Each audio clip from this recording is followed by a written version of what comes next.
Welcome back, y'all. It's Tuesday, May the 27th, and I'm going to show you my 2026 mock class for our Tennessee Volunteers. We talked about this yesterday. This is OV season, which means that players will start to pick their schools over the next month and a half. We'll know how is Tennessee's class going to look. It's currently ranked number 12. I think that we could break the top 10, maybe even top 5 for sure. So, I'm going to go through and just talk about what's the realistic possibilities of how this class is going to look first off, and then I'll show you what my dream team is for this class. So, as always, y'all, please do make sure to like and subscribe to the channel. We'll start right here. These are the players that I think Tennessee is in the best spot to land for the 2026 class. Some of them, if they're in orange and they're already part of this class, we got to hold on to them, though. You're going to see their visits to the far right. But for some of the players, I know that they're coming up on visits. I just don't know what the date is for those players. And also want to point out that everybody that's up here, I feel like Tennessee's in their top 2, outside of the guys with the stars. So a player down here like Tristan Keys, he has a star next to his name, which means that Tennessee's in his top 3. But if you look at the tackles up here, right, like looking at the D line, these will be all the tackle players. All the stars here, it just means that, look, Tennessee needs to add at least 2 tackles to this class. I don't see a lot of smoke or hear a lot of smoke with several players, but these are the ones that are coming up on visits. So if Tennessee's not in their top 2 or 3 right now, we're gonna find a way to get them. We're gonna find a way to get into their top 2 or 3 coming out of their OV. So that's what I'm looking forward to right there. But you've obviously got the on-3 industry ratings here, the on-3 industry star ratings here, and all that good stuff. But everything is going to be ordered based off of what the players actually play. And up at the top, we have Joel White, who's listed as an athlete with on-3. Tennessee's talked about him playing at Leo. We've talked about him playing at safety or playing at linebacker because we have a pressing needed safety. And P said it perfectly. Like, he's only 190 pounds, something like that. You have to add 50 pounds to his frame in a very short period of time. Now, he might grow into that in 2 or 3 years, but for right now, let's let him play some safety because we need some depth there. Or if he grows into like a linebacker, then let him play backer. But that's where I'm looking at him at, especially because if you look at all these edge rushers that we already have, or they like Tennessee, that we're in a great spot with. So I don't think that we need to add any more Leos, especially again because we really need safeties first. So I only have one cornerback here. I just haven't seen too much smoke with too many other players at this point for me to feel confident, enough to put them on this list. This is a shorter list. This is not everyone that's coming up on visits and stuff, but it's the list of players that I feel like Tennessee is in the best spot to land. So outside of that, we talked about with these tackles. I mean, we got 4 or 5 guys up there. We need 2. I don't know if it's going to be 2 from this list. It might be 2 guys that we don't know about just yet. But Tennessee will have to add, 100% have to add at least 1.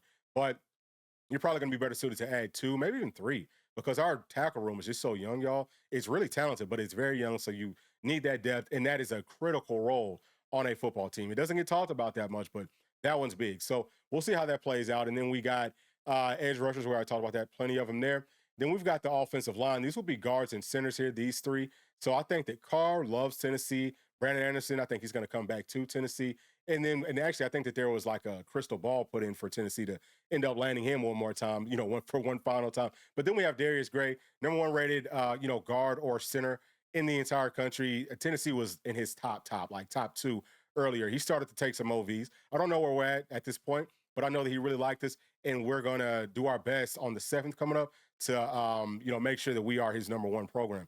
And if we could get him to pull the trigger, obviously that would be huge. So who else we got, y'all? Linebackers, only 2, just because we have so many young linebackers that are very, very talented. You don't need to go over 2. Braylon Outlaw's already part of this class. Brandon Ross, I feel like, will be part of this class. Likes Tennessee, I think loves Tennessee. We're, one of the first schools to really start to talk to him. So I think that we're in a great spot for him as well. But just adding those 2 will be great. Like we said, you got Joel Wyatt. He could be the 3rd guy that's coming in playing linebacker for us. And then we've got the offensive tackles. Gabriel, he's a 5-star with 24/7 Sports with on-3. He's a 4-star, but he said he ain't taking no more visits, so he's locked in. Then we have Blair, who's an in-state guy. Tennessee kind of got on him late, but I think that we'll end up closing with him once it's all said and done. Then we have, of course, Faison. We got our quarterback. Got to hold on to him, but I think that we're going to be fine. Then the only running back that I have is Savion Hider, but just because I don't really hear or see too much real smoke with some of these other players, but he really likes Tennessee. Like him being the best in the whole country, that's a great place for us to be. We really only need 1 running back in this class. And then we've got safeties, 3 right there. Joel Wyatt could be the 4th. We got to add 2 here. We have 0 depth for our safeties moving forward into the 2026 season. So you got to add 2. You might want to add 3. That's an absolute must. Obviously, the transfer portal, we're probably going to have to go to the portal to add a safety as well. And who else we got right here? Carson Snead, I think he's going to stick with Tennessee, so love that. Then we've got the wide receivers, Tyreek King, Tyron Evans, love those guys. Tyron Evans is more like the outside guy. I think that Tyreek King more of an inside guy, but he could play both. So love that type of versatility. And then you've got Tristan Keys that we talked about. I feel like that one's going to come down to NIL. Then we've got Dangerous. Right now, I think it's us and UGA. Probably going to be going to UGA. Maybe. I'm just kind of feeling that. I don't know. But with Tristan Keys, talking about the NIL, talking about the rev share packages, I think that's what ultimately ends up winning him over. He's going to end up visiting Tennessee, is what I've heard. But, we could be in a positive spot if things kind of stick the way that we feel like they might with the new bill that we passed that says that, hey, we don't have to, inside of this state, we're going by the federal and the state antitrust laws, and we're not going to be going by what this, new college sports mafia is telling us to do with their made up rules. But one of the things that I haven't seen anyone talking about just yet, it'll probably come up here pretty soon, is that there is this federal bill that's close to being passed that is going to make it hard for these judges to, uphold the antitrust laws in this country. So if the language doesn't get changed, then that's going to be a problem, I think, not just for Tennessee, but for all the college sports. And we've touched on it. If this does end up happening, something like this, where there's this pass with antitrust, it's only going to last but for a few years. So we might get used to this type of college sports. But as soon as a new crew comes in, they're going to overturn all of that because that is against our Constitution. That's, that goes against everything that this country was built off of. And, we'll see what happens with it. But I had to make sure that I did point that out for y'all. All right, now let's take a look at my actual mock class. This is about how I think the class will look at the end of the day. And y'all can see up at the top, I've got us finishing top 15. So outside of the top 10, maybe like 12, 13, 14 is where I think this class could end up landing at. So that's about where Coach Heupel's classes typically end up at. But I based it more off of how classes looked last year, how many players they had brought in, 5 stars, 4 stars, all that good stuff. This would put us, and also obviously looking at how the classes have started out in 2026, this will put us, I think, about in that range.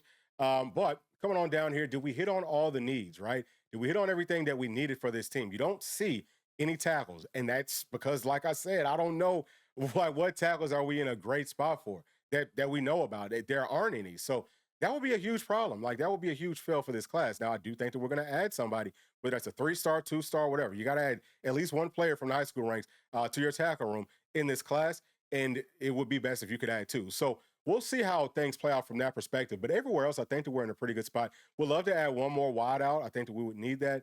What else do we have right here? 2 safeties, possibly. I think that that's pretty good. But look at the edges, y'all. Like, look at these guys. These are all versatile players. Outside of, I think, if you're looking at Tristan Gibbons, he would be a true Leo. And then if you're looking at Cedric Golston, I think he's more of a true strong side end. But these other players here, they could play either or, which is what you want. You want the versatility. People have asked, why are we targeting so many edge players? We're about to lose a lot of edge players. Like Coach Garner, Coach Chop, Coach Ayers, they're putting players in the league early. So I think that you've got to add as many as you possibly can, especially because that's the one group that loves Tennessee. Like, we have I would much rather have to take too many really good edge rushers than not be able to take in any of them. So we're in a better spot there. I don't think that you could ever have too many edge players, but I wanted to point that out. I think that looks good. Linebackers, that's going to look good. Tackles, I think that we get both of the guys that we had left that we talked about. And, we end up landing Savion Hitter, and then we've got Faison. So that would be the 2 5-stars in this class, just based off of how I think it's actually going to end up playing out. And finally, we have my dream team. This is exactly what I want Tennessee to do based off of what we can do at this point. Now, obviously, you could say, hey, my dream team is the top 25 players in the country. Of course, that's everybody's dream. But this is just being realistic about it. So I've got us finishing top 5. I don't think that we will be able to crack the top 3 based off of how things are trending. Probably be more like 4, maybe right at 5, which sounds crazy because 4 5-stars, 14 4-stars. It's still both of these, talking about the first mock that we just looked at, and then this one, really more so on that first one. It's about quality and not so much quantity. The first one was like right at 20 players. This one's going to be, I think, a little bit over 20, but we hit on all of our needs here. That's the biggest thing. Look at the tackles right here. You know what I'm saying? We got 3 of them, 3 4-star guys, love them all. And, we got some guys that already have some good size that could come in and maybe help us out as freshmen. We're going to need that. I think that we're really, really going to need that. So that was my biggest thing with what I did with this class. And of course, we still hold on to Joel Wyatt. Who else do we add here? So I know that we added Darius Gray. I think that we can do that. That would be huge. And then we add Tristan Keys down here at the bottom. So this would be my perfect class again, based off of what we have to work with at this point. And yeah, I mean, this would be monstrous. I know that there's people that feel like, well, will they be with us for the next couple of years? I mean, we don't know. Look, there's so many things that are changing.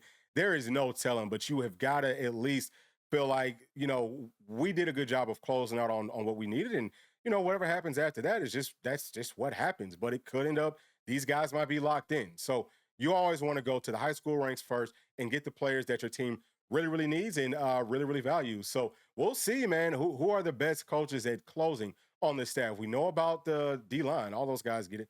I think linebackers Coach Inge, he gets it. Can anybody else step up to the plate? Right? I think that Coach Sims, we're about to throw him into that same conversation. Obviously, with our tight ends Coach Abe, him too. I think the Coach Hop's going to have to help the other coaches out in a big way. But that's it for my thoughts, y'all. Please share yours with me down in the comment section. And as always, please do make sure to like and subscribe to the channel. We'll see you on the next one. Thanks. Peace. Thanks for watching, and please make sure to like and subscribe to the channel because that keeps us growing inside of the YouTube algorithm. And if you did like this video, here's another one that you might also enjoy. Thank you. We'll see you on the next one. Peace.